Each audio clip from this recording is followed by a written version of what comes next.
For city kids with asthma, telemedicine and in-school mind cut are visits down the middle. Youngsters with asthma in the Rochester City School District who got a blend of telemedicine support and school-based medicine treatment were half as prone to require a crisis room or healing facility visit for their asthma, as per new research from the University of Rochester Medical Center, URMC.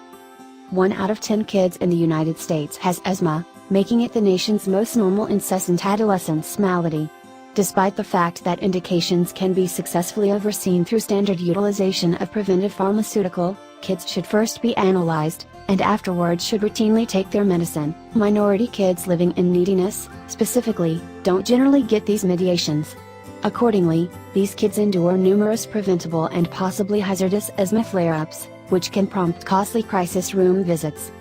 The new examination, distributed Monday in JAMA Pediatrics, develops past research at URMC which demonstrated that kids with asthma who took their preventive solution at school under the supervision of their school nurture were less inclined to have asthma issues.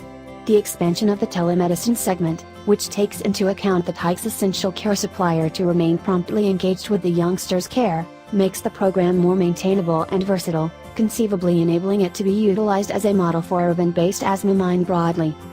Clinicians and scientists the nation over are outlining comparable projects, utilizing assets accessible in their groups to reach underserved youngsters with asthma and enable them to get required appraisals, said Gil Halterman, MD, mile per hour, Chief of the Division of General Pediatrics at URMC and the examination's lead creator.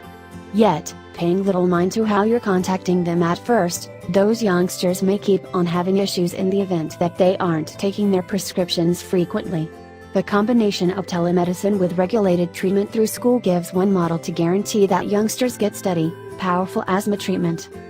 The investigation selected 400 understudies between the ages of 3 and 10 in the Rochester City School District.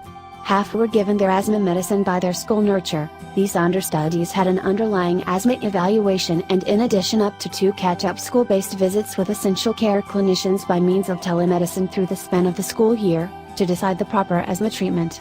The other portion of the understudies were given proposals for preventive care and encouraged to plan catch-up visits with their essential care clinician. These understudies were not selected in the school-based solution program, nor were follow-up visits booked by telemedicine. Understudies in the main gathering had more side effect-free days than those in the second gathering, and just 7% of them required a crisis room visit or hospitalization for asthma through the span of the school year, contrasted and 15% in the second gathering. Halterman said that the part of the Rochester City School District, and the school attendance, specifically, were basic to the accomplishment of the program. The school medical caretakers didn't get extra pay to join forces with us on this examination, and huge numbers of them cover a few schools every day, she said. They do this additional work since they need to concentrate on avoiding side effects, and they feel it is vital for the well-being of the kids in the locale. The investigation was subsidized by the National Heart, Lung, and Blood Institute of the National Institutes of Health.